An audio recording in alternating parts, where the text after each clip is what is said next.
Hi guys, welcome back to my next video. നമ്മൾ ഇന്നിവിടെ നോക്കാൻ പോകുന്നത് പ്രഭാസ് നായകനായിട്ട് എത്തിയിട്ടുള്ള ഏറ്റവും പുതിയ സിനിമയായിട്ടുള്ള കൽക്കി എന്ന് പറയുന്ന സിനിമയെ കുറിച്ചിട്ടാണ്. സോ ഈ ഒരു സിനിമയ്ക്ക് വേണ്ടിയിട്ട് പാൻ ഇന്ത്യ തന്നെ അത്യാവശ്യം നല്ല രീതിയിൽ കാത്തിരുന്നിട്ടുള്ള ഒരു സിനിമ. കാരണം ഇതിൻ്റെ സ്റ്റാർ കാസ്റ്റ് ആണ്. ആദ്യമായിട്ട് എനിക്ക് തോന്നിയിട്ടുള്ള ഒരു പെർഫോമൻസ്, കമലഹാസൻ എന്ന് പറയുന്ന നടൻ ആകെ രണ്ട് സീനിലേ ഉള്ളൂ. രണ്ട് സീനും മോനെ മാരകം എന്നൊക്കെ പറഞ്ഞാൽ മാരക സീനുകൾ, മാരക സ്ക്രീൻ പ്രസൻസ് അതുപോലെ എടുത്തു പറയേണ്ടതാണ് അമിതാഭ് ബച്ചൻ. അമിതാഭ് ബച്ചൻ ആക്ച്വലി തുടക്കം മുതൽക്ക് ആ ഒരു ക്യാരക്ടറിൻ്റെ ഒരു ഓറ ഫുൾ ടൈം ഉണ്ട് ഈ ഒരു പടത്തിന്. പിന്നെ ഏതാണ്ട് ഒരു ഇൻ്റർവെല്ലോട് കൂടിയിട്ട് പിന്നെ ലാസ്റ്റ് വരേക്കും ആ ഒരു ക്യാരക്ടർ ഫുൾ സ്ക്രീനിലുണ്ട്. ആ ഒരു ക്യാരക്ടറിൻ്റെ ബാക്ക് ഡ്രോപ്പ് കാര്യങ്ങളൊക്കെ പെടയായിട്ട് സൂപ്പറായിട്ട് പൊരിച്ചെടുത്തിട്ടുണ്ട്. അതുപോലെ തന്നെ പ്രഭാസിന്റെ ക്യാരക്ടർ എനിക്ക് ആക്ച്വലി പ്രഭാസിന്റെ പെർഫോമൻസ് എനിക്ക് അത്ര വലിയ കൺവിൻസിങ് ഒന്നുമല്ല. പക്ഷെ ക്ലൈമാക്സ് പോർഷനിൽ ഒരു സാധനം വരും. ആ ഒരു സാധനത്തിൽ എല്ലാവരെക്കാളും കൂടുതൽ കയ്യടി മേടിച്ചതും ആ ഒരു ക്യാരക്ടറിനാണ്. പ്രഭാസിന്റെ ആ ഒരു ക്യാരക്ടർ, ഭൈരവ എന്ന് പറയുന്ന ക്യാരക്ടർ, അതൊരു വേറെ റേഞ്ചിലേക്ക് എത്തിച്ചിട്ടുണ്ട്. അവർ ആ ഒരു എക്സിക്യൂഷനും കാര്യങ്ങളും എല്ലാം കൊണ്ടും തകർത്തടിക്കിയിട്ടുണ്ട്. പിന്നെ എടുത്തു പറയേണ്ട പെർഫോമൻസ് ദീപിക പദുക്കോൺ, അതുപോലെ തന്നെ ശോഭന, പശുപതി, കുറച്ച് ആൾക്കാരുടെ പെർഫോമൻസുകൾ, സൈഡ് റോൾസിൽ വന്നിട്ടുള്ള ആൾക്കാരുടെ പെർഫോമൻസുകൾ സെറ്റായിട്ട് തന്നെ വന്നിട്ടുണ്ട്. അതുപോലെ തന്നെ അതായത് ഇത് 2 പാർട്ടുള്ള പടമാണ്. ഫസ്റ്റ് പാർട്ടിൽ ഒരു വില്ലനായിട്ട് വരുന്ന ഒരാൾ, അയാളും അത്യാവശ്യം നല്ല രീതിക്ക് തന്നെ വെടിപ്പായിട്ട് ചെയ്തു വെച്ചിട്ടുണ്ട്. മോശം എന്നൊന്നും പറയാനൊന്നുമില്ല. മോശമെന്ന് എനിക്ക് പ്രഭാസിന്റെ ക്യാരക്ടറിന് ചിലപ്പോൾ എനിക്ക് തോന്നിയിട്ടുള്ളത്, ഞാൻ കണ്ടത് മലയാളത്തിൽ ചിലപ്പോൾ ചില ഡയലോഗുകളൊന്നും ആപ്റ്റ് ആയിക്കൊള്ളണമെന്നില്ല. സോ അതുകൊണ്ട് ചില സാധനങ്ങൾ എനിക്ക് കുറച്ച് ബോറായിട്ട് തോന്നി. പക്ഷെ അതൊന്നും ഒരു നെഗറ്റീവ് സൈഡേ അല്ല കേട്ടോ. പിന്നെ അതുപോലെ തന്നെ നേരത്തെ ഈ സിനിമ ഇറങ്ങുന്നതിന് മുമ്പ് തന്നെ പറഞ്ഞിട്ടുണ്ട്, മഹാഭാരതം കഥയിലൊക്കെ സാധനങ്ങളൊക്കെ എടുത്തിട്ട് പുതിയ കാലത്തിലേക്ക് സെറ്റ് ചെയ്ത് വെച്ചിട്ടുള്ള ഒരു കഥയാണെന്നുള്ളതൊക്കെ.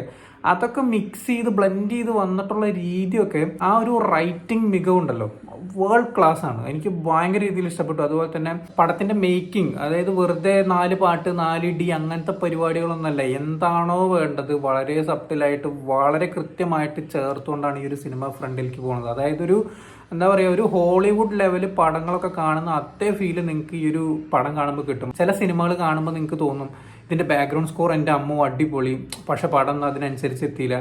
ഇതിലെനിക്ക് തോന്നിയിട്ടുള്ള എന്താണെന്ന് വെച്ചാൽ, കുറേ ആൾക്കാർ പറഞ്ഞു കേട്ടോ ബാക്ക്ഗ്രൗണ്ട് സ്കോർ കുറച്ചും കൂടിയും അടിപൊളിയായിരുന്നെങ്കിൽ ഒന്നും കൂടി സൂപ്പർ ആയതിനൊക്കെ.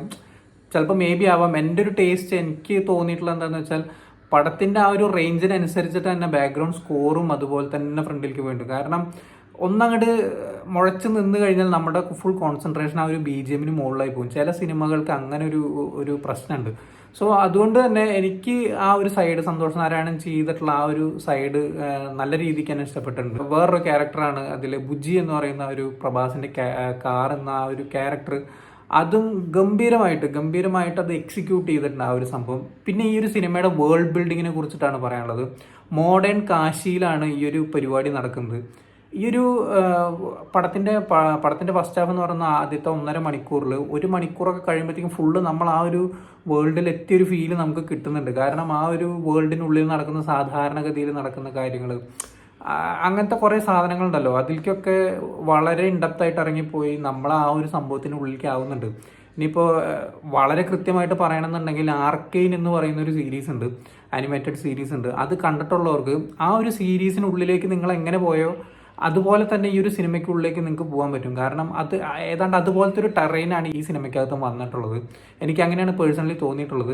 ആർക്കെയും കാണാത്തവരുണ്ടെങ്കിൽ എന്തായാലും ഒന്ന് കണ്ടു നോക്കിയിട്ട് അഭിപ്രായം പറയാം. അത് അടിപൊളിയായിട്ട് ചെയ്തിട്ടുണ്ട്. അതിന് ഏറ്റവും വലിയൊരു ഗംഭീരമായിട്ട് സപ്പോർട്ട് ചെയ്തിട്ടുള്ള ഒരു ഘടകം എന്ന് പറയുന്നത് cinematography, art work, VFX, CGI, ഈ പരിപാടികളൊക്കെ ഗംഭീരം എന്നൊക്കെ പറഞ്ഞാൽ അതിഗംഭീരമായിട്ട് ഈ ഒരു സിനിമയ്ക്കകത്ത് പണിയെടുത്തിട്ടുണ്ട്. എസ്പെഷ്യലി ഇത് 600 കോടിക്കാണ് എടുത്തതെന്ന് പറയുന്നുണ്ട്. 600 കോടി എന്താ പറയുക, ഏറ്റവും കിഡിലിനായിട്ട് യൂസ് ചെയ്തിട്ടുണ്ട് ഈ ഒരു സിനിമയ്ക്കകത്ത്. കാരണം ഇങ്ങനത്തെ ഒരു സാധനമൊക്കെ ആദിപുരുഷൊക്കെ ചെയ്തിട്ടുള്ള ആ ഒരു ടീമിൻ്റെ അടുത്ത് കിട്ടിയിരുന്നുണ്ടെങ്കിൽ വേസ്റ്റായി പോയേനെ. പക്ഷേ നാഗാശ്വിൻ എന്ന് പറയുന്ന ആ ഒരു ബ്രില്യൻ്റ് ആയിട്ടുള്ള ഡയറക്ടർക്ക് കറക്റ്റ് വിഷനും കാര്യങ്ങളൊക്കെ ഉണ്ട്, സൂപ്പറായിട്ട് എക്സിക്യൂട്ട് ചെയ്തിട്ടുണ്ട്. പിന്നെ എടുത്ത് പറയേണ്ട ഒരു സംഭവം എന്ന് പറഞ്ഞു കഴിഞ്ഞാൽ, ഇപ്പം ഞാൻ പറഞ്ഞു മഹാഭാരതത്തിലെ കഥകളൊക്കെ ബ്ലെൻഡ് ചെയ്തിട്ടാണ് ഈ ഒരു സിനിമയ്ക്കകത്ത് വന്നിട്ടുള്ളത്. ആ ഒരു ബ്ലെൻഡിങ്ങിൽ ബാക്ക് ഡ്രോപ്പ് പറയുന്ന സമയത്തുള്ള ആ ഒരു വിഷ്വൽ ക്വാളിറ്റി സംഭവങ്ങളൊക്കെ ആ ഒരൊറ്റ ചെറിയൊരു സീനിൽ അമിതാഭ് ബച്ചനെ ഇടിച്ചിടുന്ന ഒരു സീനിനകത്ത് VFX ഒരു ചെറിയൊരു സംഭവം ഫീൽ ചെയ്തു, ഒരു നെഗറ്റീവ് ഫീൽ ചെയ്തു. പക്ഷേ അതൊന്നും ഒരു നെഗറ്റീവ് അല്ല, വേൾഡ് ക്ലാസ് ലെവലിൽ അവരത് മേക്ക് ചെയ്ത് വെച്ചിട്ടുണ്ട്. സൂപ്പറായിരുന്നു.